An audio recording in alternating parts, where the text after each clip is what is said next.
Hello friends, তোমাদের সকলকে দাদের চ্যানেলে স্বাগত। দেখো, কিছুদিন পরে লোকসভা নির্বাচন শুরু হচ্ছে। তাহলে তোমাদের মনে প্রশ্ন আসতে পারে যে ভারতে লোকসভা নির্বাচন অর্থাৎ লোকসভা ইলেকশন কিভাবে হয়, আর আমরা কোন পার্টিকে ভোট দেব সেটা আমরা কিভাবে বুঝবো। দেখো, তাহলে প্রথমে তোমাদের লোকসভা নির্বাচন কিভাবে হয় সেইটা জানতে হবে, সেই পদ্ধতিটা জানতে হবে। ঠিক আছে, তাহলে এক এক করে সমস্তটা ক্লিয়ার হয়ে যাবে, তোমাদের জলের মতো ক্লিয়ার হয়ে যাবে যে ভারতের মধ্যে লোকসভা নির্বাচন কিভাবে হয়। তোমরা এই ভিডিওটি দেখলেই বুঝতে পারবে। দেখো, সবার প্রথমে তোমাদের কিছু লোকসভা সম্পর্কে জানতে হবে।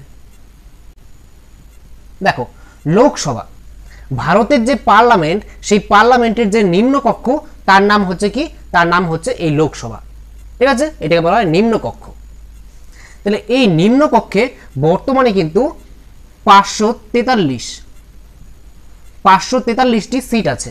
ঠিক আছে, তাহলে ভারতে এই লোকসভা নির্বাচনে কি হয় যে এই 543 জন সদস্য কিন্তু নির্বাচিত হয়ে আসে ভারতের বিভিন্ন এলাকা থেকে, প্রত্যেকটি রাজ্য থেকে, এক এক রাজ্য থেকে আর কি কতজন করে আর কি লোকসভার সদস্য নির্বাচিত হয়ে আসে। তাহলে তারা কিভাবে নির্বাচিত হন দেখো, তাহলে আগে এটুকু জেনে রাখো যে ভারতের যে লোকসভা, ভারতের পার্লামেন্টের যে নিম্নকক্ষ লোকসভা, সেই লোকসভাতে 543 জন সদস্য আছে, তারা কিন্তু নির্বাচিত হয়ে আসে। এরা নির্বাচিত হয়ে আসে 2024-এ যে কিছুদিন পরে ইলেকশন হবে, সেখানে কিন্তু এই 543 জন সদস্যই কিন্তু তাদেরই কিন্তু নির্বাচন হবে। ঠিক আছে, এই 543 জন সদস্যরই কিন্তু নির্বাচন হবে।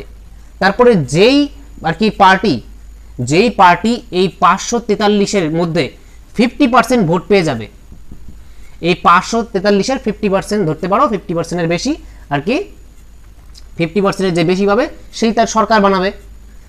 এই 543-এর 50% হয় হচ্ছে 100 আর কি 272। ঠিক আছে, 272টি সিট, অর্থাৎ 272টি সিট যেই পার্টি পেয়ে যাবে সেই পার্টি কিন্তু সরকার বানাবে। তাহলে এটা বোঝা গেল। তাহলে এখন দেখি এই যে 543 জন সদস্য তারা কিভাবে নির্বাচিত হয়ে আসেন। তারা কিন্তু প্রত্যক্ষভাবে জনগণের দ্বারাই নির্বাচিত হয়ে আসেন। আমরা কিন্তু ভোট করব, আমরা কিন্তু এই 543 জন সদস্যকে যারা যারা আসবেন তাদেরকে কিন্তু আমরা ভোট দিয়ে জনগণের দ্বারা তারা নির্বাচিত হয়। ঠিক আছে, তাহলে এক এক করে দেখবো এখন। দেখো, তাহলে এই 543-এর মধ্যে কিভাবে আর কি নির্বাচিত হয় এই সদস্যরা।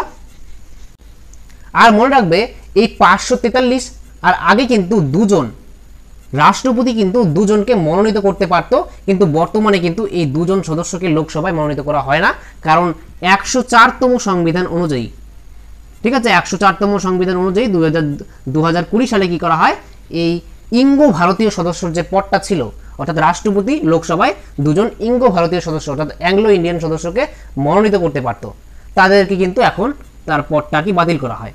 বর্তমানে শুধু 543 জন সদস্য আছে, এই দুজন আর নেই। ঠিক আছে, তাহলে ধরো এটা আমাদের ভারতবর্ষ।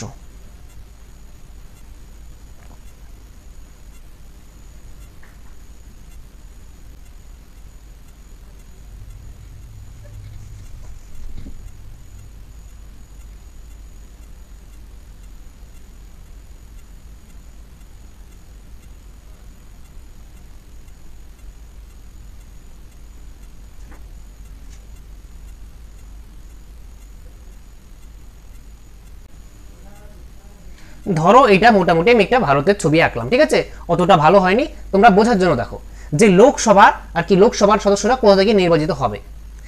কতজন সিট আছে? 543। লোকসভা নির্বাচনে এটাই হয় যে এই 543 জন সদস্যকে শুধু নির্বাচিত করা হয় আমাদের দ্বারা, অর্থাৎ ভারতের জনগণের দ্বারা। বোঝা গেল।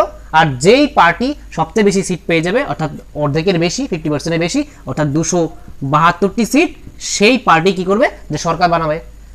আর এটা কিন্তু লোকসভা নির্বাচন 5 বছর অন্তর অন্তর হয়, সেটা তোমরা জানো অনেকেই। ঠিক আছে, তাহলে 5 বছর অন্তর অন্তর, যেমন 2019-এর লোকসভা নির্বাচন হয়েছিল, সেখানে বিজেপি কিন্তু একাই 282টি সিট পেয়েছিল, 272-এর অনেক বেশি, 10টা সিট বেশি। তাহলে তার জন্য তখন বিজেপি কিন্তু সরকার বানিয়েছিল। এবার 2024-এ দেখা যাক কোন আর কি পার্টি আর কি জিতে, তাহলে তখন সেই পার্টিটি কি করবে, সরকার বানাবে। তাহলে আমাদের যেটা তো আমি যেটা এখানে বোঝাচ্ছি সেটা হচ্ছে কিভাবে ভারতে আর কি লোকসভা নির্বাচন হয়, একদম একদম জলের মতো বুঝে যাবে। দেখো তাহলে ভারতে কয়টি রাজ্য আছে? ভারতে টোটাল 28টি কি আছে? 28টি রাজ্য আছে। 28টি রাজ্য আছে। তাহলে এই 28টি রাজ্য থেকে কি হবে যে আর কি এই লোকসভার সদস্যরা তারা নির্বাচিত হয়ে আসবেন। তাহলে আগের থেকেই ঠিক করা আছে যে কোন রাজ্য থেকে কতজন সদস্য লোকসভায় আসবেন, অর্থাৎ এই 543 জনকেই প্রত্যেকটা রাজ্যের মধ্যে ভাগ করে দেওয়া আছে। যেমন আমাদের যে পশ্চিমবঙ্গ, এই পশ্চিমবঙ্গে কিন্তু 42টি সিট আগের থেকে দেওয়া আছে, যে এই পশ্চিমবঙ্গ থেকে আমাদের রাজ্য পশ্চিমবঙ্গ থেকে কিন্তু 42 জন সদস্য, 42 জন কিন্তু আর কি নির্বাচিত হয়ে লোকসভাতে যাবেন। বোঝা গেল? আর সবচেয়ে বেশি সিট আর কি যেই রাজ্য থেকে যায় সেটা হচ্ছে উত্তরপ্রদেশ। উত্তরপ্রদেশ থেকে কিন্তু টোটাল 80টি সিট, অর্থাৎ 80 জন সদস্য, ঠিক আছে, 80 জন সদস্য নির্বাচিত হয়ে আর কি জনগণের দ্বারা তারা কিন্তু লোকসভাতে যাবেন। তাহলে বোঝা গেল? এরকম করে প্রত্যেকটা রাজ্যে রাজ্যে মিলিয়ে টোটাল 543 জন সদস্য হয়। তাহলে এইখানে ধরো আমাদের পশ্চিমবঙ্গে 42 জন সদস্য আর কি নির্বাচিত হবে। এখন তারা কিভাবে নির্বাচিত হবে সেটা একটু দেখি।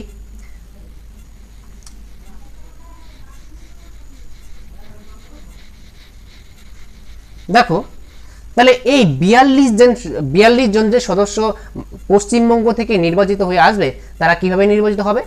যে এখন পশ্চিমবঙ্গকেও কিন্তু 42টি কিন্তু কনস্টিটিউয়েন্সিতে ভাগ করা হয়েছে। 42টি কনস্টিটিউয়েন্সি থেকে 42 জন সদস্য আর কি নির্বাচিত হবেন। যেমন আমি যেখানে থাকি সেখানটা হচ্ছে আলিপুরদুয়ার লোকসভা কনস্টিটিউয়েন্সি। তাহলে এই পশ্চিমবঙ্গের মধ্যে আলিপুরদুয়ার লোকসভা কনস্টিটিউয়েন্সি আছে, তারপরে আছে কোচবিহার লোকসভা কনস্টিটিউয়েন্সি, তারপরে জলপাইগুড়ি আর কি লোকসভা কনস্টিটিউয়েন্সি। এই তিনটি যে মাত্র বললাম যে আলিপুরদুয়ার, জলপাইগুড়ি আর কোচবিহার, এই তিনটিরই যে নির্বাচন এটা কিন্তু 19শে এপ্রিল হবে। তোমরা জানো যে এবার 2024 সালে 60টা ফেসে, কয়টা ফেসে? যে টোটাল 60টা ফেসে কিন্তু কি হবে, যে 60টা ফেসে ইলেকশন হবে। 60টা ফেস বলতে এখানে যে এখানে 7 দিনে 60টা ডেটে কিন্তু এই ইলেকশন হবে। যেমন 19 তারিখে একটা হবে, এমন পরপর আরও আর কি আরেকদিন হবে, এভাবে 1 দিন, 2 দিন, 3 দিন, 4 দিন, 5 দিন, 6 দিন, 7 দিন, এমন 7 দিন আর কি সারা ভারতে ইলেকশন চলবে। এখন প্রথম যে এই 19 তারিখ ফার্স্ট, সেটা আমাদের এখানে পড়েছে। যেমন এখানের মধ্যে এই 42টি কনস্টিটিউয়েন্সির মধ্যে একটা কনস্টিটিউয়েন্সির নাম হচ্ছে, যেখানে আমি থাকি সেটা হচ্ছে আলিপুরদুয়ার। এখানে শর্টকাটে লিখে দিই আলিপুরদুয়ার কনস্টিটিউয়েন্সি, ঠিক আছে, এসি লিখে দিলাম। আলিপুরদুয়ার আর সিতে কনস্টিটিউয়েন্সি। তাহলে এই আলিপুরদুয়ার, আচ্ছা আলিপুরদুয়ার লোকসভা কনস্টিটিউয়েন্সি। তাহলে এই আলিপুরদুয়ার লোকসভা কনস্টিটিউয়েন্সি থেকে একজন সদস্য কিন্তু যাবেন। বোঝা গেল? ধরো আমাদের পশ্চিমবঙ্গকে কয়টা ভাগে ভাগ করা হয়েছে? যে আমাদের পশ্চিমবঙ্গকে 42টি কনস্টিটিউয়েন্সিতে ভাগ করা হয়েছে। এখন এই 42টি কনস্টিটিউয়েন্সি কি কি তোমরা স্ক্রিনের নিচে দেখতে পারবে, এক এক করে সেখানে নামগুলি যাচ্ছে। হ্যাঁ, তোমরা এখানে দেখে নিও 42টি কি কি। তাহলে আমি যেখানে বলছি আমি যেখানে আছি সেখানে হচ্ছে আলিপুরদুয়ার কনস্টিটিউয়েন্সি। হ্যাঁ, আলিপুরদুয়ার লোকসভা কনস্টিটিউয়েন্সি। ধরো আমি আমাদের জেলা আলিপুরদুয়ার জেলায় আমি থাকি। তাহলে এই জেলাতে আলিপুরদুয়ার কনস্টিটিউয়েন্সি আছে, আর এই আলিপুরদুয়ার কনস্টিটিউয়েন্সি থেকে একজন সদস্য লোকসভায় যাবে। এমন আমি একজন বললাম, এমন আরও 41টি কনস্টিটিউয়েন্সি আছে, যেমন জলপাইগুড়ি, কোচবিহার, এমন আরও আছে। তাহলে আমাদের জেলার থেকে যেভাবে নির্বাচিত হবে এই প্রার্থীটি লোকসভা সদস্য, প্রত্যেকটা রাজ্যের থেকে একইভাবে হবে। তাহলে একটা বুঝে গেলে সব রাজ্যের বুঝে যাবে যে একজন কিভাবে নির্বাচিত হয়। 42 জন সদস্য আছে এখানে, 42 জন লোকসভাতে যাবে।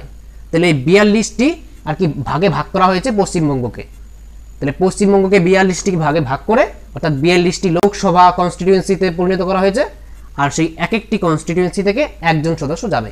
তাহলে আলিপুরদুয়ার যে কনস্টিটিউয়েন্সি, লোকসভা কনস্টিটিউয়েন্সি, সেখান থেকে একজন সদস্য যাবে। এবার আলিপুরদুয়ার কনস্টিটিউয়েন্সিতে অনেকগুলি পার্টি দাঁড়াবে, যেমন অনেক পার্টি আছে, তৃণমূল কংগ্রেস, বিজেপি, বিএসপি, বহুজন সমাজ পার্টি, এমন অনেক পার্টি আছে। তারা এখন তাদের আর কি তাদের নাম আর কি কে কে লোকসভা নির্বাচনে দাঁড়িয়েছেন তাদের নাম আর কি লিস্ট তারা জারি করে দিয়েছে, ঠিক আছে। তাহলে ধরো আমরা আর কোনো পার্টির নাম লিখছি না, আমরা এখানে এ বি দিয়ে বলছি। তাহলে এ একটি পার্টি, বি একটি পার্টি, সি একটি পার্টি, ডি একটি পার্টি, ই, এফ, জি। ধরো এতগুলি পার্টি আমাদের আলিপুরদুয়ার কনস্টিটিউয়েন্সিতে আর কি দাঁড়িয়েছে। কারণ কোন পার্টি জিতবে সেটা তো আমরা জানি না। তাহলে ধরো এখানে এ পার্টি, এখানে বি পার্টি, সি, ডি, ই, এফ, জি, এখানে 1 2 3 4 5 6 7, ধরো 7টি পার্টি দাঁড়িয়েছে, ঠিক আছে। 7টি পার্টি দাঁড়িয়েছে। এখন 7টি পার্টিতে এই যে আলিপুরদুয়ার কনস্টিটিউয়েন্সিতে যত লোক আছে, বর্তমানে আমাদের আলিপুরদুয়ার কনস্টিটিউয়েন্সিতে যত আর কি লোক, ধরো 15 লাখের আশেপাশে আছে, ঠিক আছে। 15 লোকজন ভোট দিতে যাবে। তাহলে এই 15 লোক যখন যাবে, 15 লক্ষ লোক যখন ভোট দিতে যাবে, তাদের ইচ্ছা মতো, যাদের ইচ্ছা, যেই পার্টিকে দেওয়ার ইচ্ছা সেই পার্টিকে ভোট দেবে, ঠিক আছে। ধরো এখানে 15 লাখ ভোটার্থী আছে ধরো, কিন্তু আমি এখানে ধরছি 100টি, গণনা সহজ করার জন্য এখানে ধরছি যে 100 জন ভোটার আছে আমাদের আলিপুরদুয়ার কনস্টিটিউয়েন্সিতে। আলিপুরদুয়ার লোকসভা কনস্টিটিউয়েন্সিতে 100 জন লোক আছে, বোঝা গেল। এবার 100 জনের মধ্যে ধরো এ পার্টি পেল 20টি ভোট, বি পার্টি পেল 10টি ভোট, সি পার্টি পেল 15টি আর কি ভোট, ডি পার্টি পেল ধরো 5টি ভোট। তাহলে এখানে 20, 30 আর এখানে হয়ে গেল 40, 50 জন আর কি ভোট দিয়ে দিল। আরও 50 বাকি আছে। ধরো এখানে হয়ে গেল 30, এখানে 10, এখানে ধরো 9 আর এখানে ধরো 21। তাহলে বোঝা গেল ধরো আমাদের আলিপুরদুয়ার কনস্টিটিউয়েন্সিতে 100 জন ভোটার আছে। 100 জন এখন ভোট দিতে গেল। ভোট দিলে মাঝে মাঝে সবার ভোট, কারো কারো ভোট বাতিল হয়ে যায়, তাহলে আমি এখানে ভোট বাতিল ধরলাম না। ধরো এখানের মধ্যে 100 আর কি 100 জনই ভোটার আছে আর কি, কারো বাতিল হয়নি ভোট ধরো। তাহলে এখানে 20, 10, 30 আর এখানে 40, 45, 5, 50 আর 60, 70, 80। আচ্ছা এখানে হয়ে যায় 20, 30, 40, 45, 50, 60, 70, 80। আচ্ছা 90, 100। এবার ঠিক আছে, তাহলে এখানে 100 জন ভোট দিল। এবার 100 জন ভোট দেওয়ার পরে এই যে আলিপুরদুয়ার কনস্টিটিউয়েন্সি ভোট শেষ। এখন যেদিন গণনা হবে তখন কি হবে, যেখানে দেখা হবে যে কোন পার্টি সবচেয়ে বেশি ভোট পেয়েছে। এখানের মধ্যে এমন কোনো কন্ডিশন নেই যে 100 জন ভোটারের মধ্যে যে 50% ভোট পাবে, অর্থাৎ 100-র 50% মানে 50 আর কি, 50% মানে এখানে 100 জনের মধ্যে 50 জন যেই পার্টিকে ভোট দিয়েছে সেই পার্টির থেকেই সেই আর কি সেই নেতাই কি যাবে, যে লোকসভা কেন্দ্রে যাবে, কি লোকসভাতে যাবে, সেটা কোনো ব্যাপার নেই। এখানের মধ্যে যেই পার্টি সবচেয়ে বেশি আর কি, যদি এখানের মধ্যে সবাই যদি 2টি করেও ভোট পায়, একজন যদি এখানে 4টি করে ভোট পেয়ে যায় একটা পার্টি, তাহলে সেই পার্টি উইনার। ধরো এখানে অনেকগুলি পার্টি দাঁড়ালো নির্বাচনে, এখন সেখানে সব পার্টি কিছু কিছু ভোট পেলো, আর একটা পার্টি শুধু 13টি ভোট পেলো, আর অন্য পার্টি 13 থেকে কম ভোট পেলো। তার মানে যেই পার্টি 13টি ভোট পেয়েছে সেই পার্টি উইনার, অর্থাৎ সেই পার্টির যে নেতৃত্ব করছে সেই লোকসভাতে যাবে। অর্থাৎ এখানে আলিপুরদুয়ার কনস্টিটিউয়েন্সিতে ধরো এখানের মধ্যে কে জিতবে, এখানের মধ্যে দেখাই যাচ্ছে যে এখানে ই যে পার্টির ক্যান্ডিডেট সে হচ্ছে 30টি ভোট পেয়েছে। তাহলে সেই কি হবে, যে আমাদের লোকসভা, এই যে আলিপুরদুয়ার যে লোকসভা কেন্দ্র, এখান থেকে তিনি হয়ে যাবেন একজন লোকসভার সদস্য। 543 জনের মধ্যে একজন সদস্য হয়ে যাবেন। তাহলে বোঝা গেল। এইভাবে বাকিগুলোও হবে, বাকি রাজ্যে, সারা রাজ্যে। তাহলে এখানের মধ্যে কিন্তু কোনো আর কি জনসংখ্যা দেখো 100 জন আমাদের এই আলিপুরদুয়ার কনস্টিটিউয়েন্সিতে, ধরো লোক সংখ্যা 100 জন আছে, কিন্তু এখানে কি দেখা গেল যে 100 জনের মধ্যে শুধুমাত্র 30 জন এই কে ভোট দিয়েছে, আর তো 70 জনই অন্য কাউকে ভোট দিয়েছে। কিন্তু এখানে লোকসভা সদস্য কি হয়ে গেল, ই প্রার্থী হয়ে গেল। তাহলে এমনও হতে পারে যে আর কি সর্বাধিক জনসংখ্যা কিন্তু এই যেই প্রার্থী লোকসভাতে নির্বাচিত হয় যেই কনস্টিটিউশন থেকে, তাকে কিন্তু আর কি 50%-এর ওপরে ভোট নাও পেতে পারে সেই ব্যক্তি আর কি, ঠিক আছে। তাহলে কম ভোট পেয়েও কিন্তু তিনি কি হতে পারেন, যে আর কি লোকসভার সদস্য হতে পারেন। তাহলে এখানে মধ্যে শুধু সবার থেকে এগিয়ে থাকতে হবে, ঠিক আছে। তাহলে এটা বোঝা গেল। তাহলে এইভাবে 42টি পশ্চিমবঙ্গ থেকে 42 জন লোকসভার সদস্য কিন্তু আর কি লোকসভায় যাবেন। এভাবে প্রত্যেকটা রাজ্য থেকে যাবে। উত্তরপ্রদেশ থেকে সবচেয়ে বেশি 80 জন যাবেন, আর পশ্চিমবঙ্গ থেকে 42 জন যাবে। তাহলে এই যে পদ্ধতিটা, এই যে যে সবচেয়ে বেশি আর কি পাবে ভোট, তিনি যে আর কি লোকসভার সদস্য হবেন, এটার পদ্ধতিটা হচ্ছে ফার্স্ট পাস্ট দ্য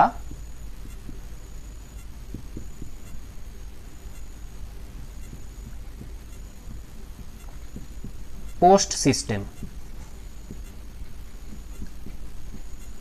ঠিক আছে। তাহলে এটাকে বলা হয় first past the post system. অর্থাৎ একটা পোস্ট ধরো, এটাকে যে অতিক্রম করবে সবার প্রথমে সেই হয়ে যাবে কি উইনার। তাহলে এর মধ্যে যে কোনো ক্যান্ডিডেট, সেই ক্যান্ডিডেট যেই অন্য সমস্ত যে সেই কনস্টিটিউয়েন্সিতে যেই আর কি পার্টিগুলি আছে তাদের থেকে শুধু বেশি পেলেই হবে, ঠিক আছে। তাদের থেকে বেশি ভোট পেলেই সে আর কি জিতে গেল। এটা কোনো ব্যাপার না যে 50%-এর উপরেই ভোট পেতে হবে সেখানে জনসংখ্যার, যে অর্ধেক জনসংখ্যার ভোট পেতে হবে, সেটা কোনো ব্যাপার নেই। তাহলে এইভাবে হয় ভোট। আর এটা হচ্ছে first past the post system. এই পদ্ধতির মাধ্যমে কিন্তু আর কি লোকসভার যে সদস্যরা তারা নির্বাচিত হয়। তাহলে এইভাবে ধরো একটা পার্টি, ধরো এখানের মধ্যে A party, B party, C party, D party. তাহলে এখানের মধ্যে ধরো যে কতগুলি সিট আছে, 543টি সিট আছে লোকসভায়। তাহলে এখন এ পার্টি পশ্চিমবঙ্গ থেকে সিট পেল, তারপরে এ পার্টি উত্তরপ্রদেশ থেকেও সিট পেল, আবার এ পার্টি অন্যান্য রাজ্য থেকেও সিট পেল, ঠিক আছে। তাহলে একটা পার্টি যে শুধু সেই রাজ্য থেকেই সিট পাবে এমন তো কোনো কথা নেই। যেমন বিজেপি পার্টি, বিজেপি শুধু পশ্চিমবঙ্গেই আছে নাকি অন্যান্য রাজ্যও আছে, তাহলে সেই রকম আর কি। তাহলে ধরো এই 543-এর মধ্যে আর এখানের মধ্যে কোন পার্টি জিতলো, আলিপুরদুয়ার কনস্টিটিউশন, এখানে কোন পার্টি জিতলো, এখানে আলিপুরদুয়ার কনস্টিটিউয়েন্সিতে এখানে আমি যাকে জেতালাম সেটা হচ্ছে ই। তাহলে ই জিতলো। তাহলে এরকম ধরো এখানের মধ্যে এখন ভোট গণনা হবে, যে সারা দেশের ভোট দেওয়া শেষ, এখন কি হবে, যে ভোট গণনা হবে। তাহলে ভোট গণনায় কি হবে, ধরো দেখা গেল যে কোনো আর কি কোনো পার্টি 50%-এর উপরে ভোট পেল না। যদি কোনো পার্টি 50%-এর উপরে ভোট পেয়ে যায়, অর্থাৎ ধরো এই ই পার্টি কি পেল, যে 272টি সিট পেয়ে গেল, আর বাকি 10টি 20টি এমন করে আর কি পেল, ঠিক আছে, পূরণ করে দিল। তাহলে এমন করে এই যে ই পার্টি সেটা কিন্তু সরকার বানাতে পারবে এখন। যদি 272টি যেই পার্টি পেয়ে যাবে সারা দেশ থেকে, সে কিন্তু সরকার বানাতে পারবে। কিন্তু যদি না পারে, কোনো পার্টি যদি 272টি সিট যদি না থাকতে পারে আর কি, না পায়, 272টি সিটে যদি কম পায়, ধরো এখানে 100টি সিট পেল, এখানে 200,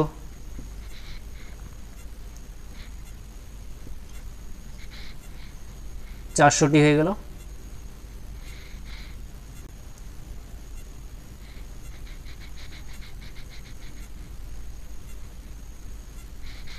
দুশো, 300, 400,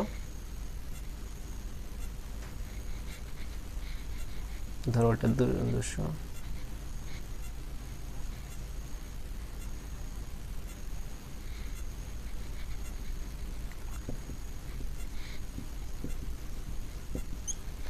তাহলে এবার দেখো যে এখানে 200, 400, 50, 50, 100, 500, 543, এখানে ঠিক আছে। তাহলে এখানের মধ্যে 543টি আসন ছিল। এই 543টি আসনের মধ্যে ধরো সারা দেশে ভোট দেওয়ার পরে রেজাল্ট দেখা গেল যে এ পার্টি পেয়েছে 50টি সিট লোকসভায়, অর্থাৎ এখানে পশ্চিমবঙ্গের কি সারা দেশের মধ্যে যে ভোট হয়েছে সেখানে যে 543টি কনস্টিটিউয়েন্সি ছিল, যেমন পশ্চিমবঙ্গে 42টি কনস্টিটিউয়েন্সি আছে, উত্তরপ্রদেশে 80টি কনস্টিটিউয়েন্সি আছে। যেমন এখানে আমাদের যে পশ্চিমবঙ্গের মধ্যে ধরো একটা আমি কনস্টিটিউয়েন্সি বলেছি যে আলিপুরদুয়ার কনস্টিটিউয়েন্সি, সেখানের মধ্যে ই পার্টি জিতলো। সেরকম এখানের মধ্যে সব ই পার্টি এখানে জিতেছে, মানে কি এই যে ই পার্টি একটা জিতেছে, তাহলে এই আলিপুরদুয়ারে কিন্তু ই পার্টি জিতেছে, মানে এখান থেকে কিন্তু এখানে 25 যে এসেছে 25টি সদস্যের মধ্যে একজন সদস্য কিন্তু এই ই পার্টির, এখানে ই পার্টির কিন্তু একজন সদস্য এখানে এসেছে আর কি আলিপুরদুয়ার থেকে, আর 24 জন সদস্য ভারতের অন্যখান থেকে এসেছে। ঠিক আছে, তাহলে এইভাবে দেখা গেল যে এ পেল 50টি সিট, বি পেল 200টি সিট, সি পেল 243টি সিট, ডি পেল 25টি সিট, আর ইউ পেল 25টি সিট। তাহলে কি দেখা গেল যে কোনো দলই বা কোনো পার্টি কি করতে পারলো না, যে 272টি সিট তো পেল না, এই 272টি সিট যে পাবে সেই সরকার বানাবে, কিন্তু এই 50% তো কেউ পেল না এখানের মধ্যে। তাহলে এখন কি হবে, এখন জোট সরকার তৈরি হবে, অর্থাৎ কোয়ালিশন। তাহলে জোট সরকারে কি হয়, যে যেই সরকার এখানের মধ্যে সবচেয়ে বেশি কার আছে, সবচেয়ে বেশি ধরো এই 243 জন, সি সবচেয়ে বেশি আছে। এখন সির সাথে যদি কোনো একটা দল মিলে যায়, ধরো এখানের মধ্যে এই মিলে গেল, এর সঙ্গে সি জোট বাঁধলো, অর্থাৎ এ আর সি মিলে কি করতে পারে, যে সরকার বানাতে পারে। যখন 50% ভোট পাবে না কোনো পার্টি, তখন তারা জোট সরকার তৈরি করবে, অর্থাৎ যে দুটো তিনটি পার্টি মিলে তারা 272টি সিট আর কি পার করবে, বা 272টি সিট বানাতে হবে, তখনই কিন্তু সরকার বানাতে পারবে সেই পার্টি। তাহলে এই পার্টি ধরো আর কি সিট বানাতে পারলো না, তাই জন্য এই 243 আর এখানে 50 কত হয়ে গেল, 243 আর 50, 3 5 আর 4 9 আর 2, এখানে 293টি হয়ে গেল। তাহলে এই দুটো এ আর সি মিলে কিন্তু এখন সরকার বানাতে পারবে। তাহলে এই হলো আর কি ভারতের লোকসভা কিভাবে নির্বাচন হয় আর তারা কিভাবে সরকার বানায়, বুঝা গেল। আর এই যে হলো, ধরো এখন এই পার্টি জিতলো, এখন এই যে সি যে পার্টি ছিল এখানের মধ্যে যদি যেই দলটা আছে এখানের মধ্যে, এই দলের যে সংখ্যাগরিষ্ঠ দলের নেতা, এই দলটা সবচেয়ে বেশি ভোট পেয়েছে, তাহলে এখান থেকে তারা মিলে এখানের মধ্যে যতজন সদস্য আছে 293 জন সদস্য, এই 293 জন সদস্য যে সরকার বানালো, এখন তাদের মধ্যে থেকে তারা ঠিক করবে যে তারা কাকে প্রধানমন্ত্রী আর কি বানাবে। ঠিক আছে, তাহলে এখানের মধ্যে এইভাবে কিন্তু সরকার তৈরি করে। ঠিক আছে, তাহলে এখানের মধ্যে আরেকটা কথা মনে রাখবে, যে এখানে লোকসভা যে 543 জন আর কি আছে, তাদের মধ্যে কিন্তু আসন সংরক্ষণের ব্যবস্থা আছে, যে এই 543 জনের মধ্যে কিন্তু এসসি অর্থাৎ শিডিউল কাস্ট, এই শিডিউল কাস্টের জন্য কিন্তু 84টি সিট সংরক্ষিত আছে, আর এসটিদের জন্য কিন্তু 47টি সিট তাদের জন্য সংরক্ষিত আছে, বুঝা গেল। তাহলে এসসিদের জন্য 84টি সিট আর এসটিদের জন্য 47টি সিট কিন্তু সংরক্ষিত আছে। তাদেরও তো লোকসভাতে আর কি প্রতিনিধিত্ব করতে হবে, কারণ এরা পিছিয়ে পড়া। এসসি এসটি তারা কি, এসসি হচ্ছে এখানে শিডিউল কাস্ট বলতে এখানে তফসিল জাতি, আর এসটি হচ্ছে তফসিল উপজাতি। তাহলে এরা পিছিয়ে পড়া একটা সম্প্রদায়, তাহলে তাদেরকে যাতে তারাও যাতে তাদের প্রতিনিধিত্ব করতে পারে তাদের অধিবাসীদের, তার জন্য লোকসভাতে তাদের স্থান দেওয়া হয়েছে। আর লোকসভাতে সদস্যকে কি করবে, যে আইন তৈরি করবে, তাই তো। তাহলে এখন প্রশ্ন হচ্ছে কাকে ভোট দেবে তুমি। তাহলে ভোট দেওয়ার ক্ষেত্রে যেই কনস্টিটিউয়েন্সিতে তুমি আছো, যেমন আমি আছি আলিপুরদুয়ার লোকসভা কনস্টিটিউয়েন্সিতে, তাহলে তুমিও দেখবে যে তুমি কোন লোকসভা কনস্টিটিউয়েন্সিতে আছো। তাহলে সেই লোকসভা কনস্টিটিউয়েন্সিতে কে আর কি পদপ্রার্থী দাঁড়িয়েছে তাকে দেখবে। তাহলে সেইখানের মধ্যে যে পদপ্রার্থী দাঁড়িয়েছে, যেমন আলিপুরদুয়ার লোকসভা কনস্টিটিউয়েন্সিতে বর্তমানে যে দাঁড়িয়েছে, বিজেপির থেকে দাঁড়িয়েছে হচ্ছে মনোজ টিক্কা, তারপরে তৃণমূল কংগ্রেস থেকে দাঁড়িয়েছে আর কি প্রকাশ চিকবড়াই, তারপরে আরও দাঁড়িয়েছে। তাহলে এখানের মধ্যে তোমাদের দেখতে হবে যে তাহলে তোমাদের এখানেও অনেক পার্টির অনেক প্রতিনিধিত্ব করতে দাঁড়িয়েছে। তাহলে সেখানে দেখবে যে সেই যে পদপ্রার্থী তার এডুকেশনাল কোয়ালিফিকেশন কীরকম, তার মোটিভ কি, তার লক্ষ্য কি, তার উদ্দেশ্যটা কি, তার লাইফস্টাইল কীরকম, ঠিক আছে, সে তোমাদেরকে কি হয় যে প্রত্যেকটা লোকসভা কনস্টিটিউয়েন্সি থেকে সদস্য গিয়ে লোকসভাতে যায় আর তারা আইন তৈরি করে এবং সারা ভারতের জন্য তারা কাজ করে। তাহলে তোমার উচিত যে তোমাদের ভোট দেওয়া, তোমাদের এটা রাইট টু ভোট, এটা তোমাদের একটা অধিকারই না, এটাকে তোমাদের কিন্তু ডিউটি একটা, যে তোমরা ভোট দিতে যাবে। ঠিক আছে, তাহলে রাইট টু ভোট শুধুমাত্র তোমাদের রাইট না, তোমাদের অধিকার না, এটা তোমাদের একটা তোমাদের ভারতের নাগরিক হিসেবে, তোমরা ভারতের নাগরিক, তাই ভারতের নাগরিক হিসেবে তোমাদের একটা দায়িত্ব যে তোমরা কি করো, যে তোমরা ভোট দিয়ে আসো। তাহলে সেই ভোটের মাধ্যমে কি হবে, যে ভালো ভালো ব্যক্তিদের, যারা আমাদেরকে ভারতের দেশকে চালাবে, দেশকে আসল চালায় কারা, লোকসভার সদস্যরাই, লোকসভার সংখ্যাগরিষ্ঠ দলের নেতা প্রধানমন্ত্রী হয়, প্রধানমন্ত্রী তো আর কি সমস্ত প্রশাসনিক ক্ষমতার অধিকারী। তাহলে এখানের মধ্যে তারপরে আমরা যাকে নির্বাচিত করে পাঠাবো পার্লামেন্টে, তাহলে তিনি আমাদের জন্যই তো কাজ করবেন। তাহলে যাকে ভোট দেবে তাকে ভেবে চিন্তে ভোট দেবে, যে সেই ব্যক্তির লক্ষ্য কী, উদ্দেশ্য কী, আমাদের জন্য কেমন কাজ করবে, তার এডুকেশনাল কোয়ালিফিকেশন কীরকম, তাহলে এগুলো দেখে তারপরে তোমরা ভোট দিতে যাবে। ঠিক আছে, তাহলে এই ছিল আজকের আলোচনা। তাহলে আশা করছি লোকসভা নির্বাচন কিভাবে হয় তোমাদেরকে বোঝাতে পেরেছি।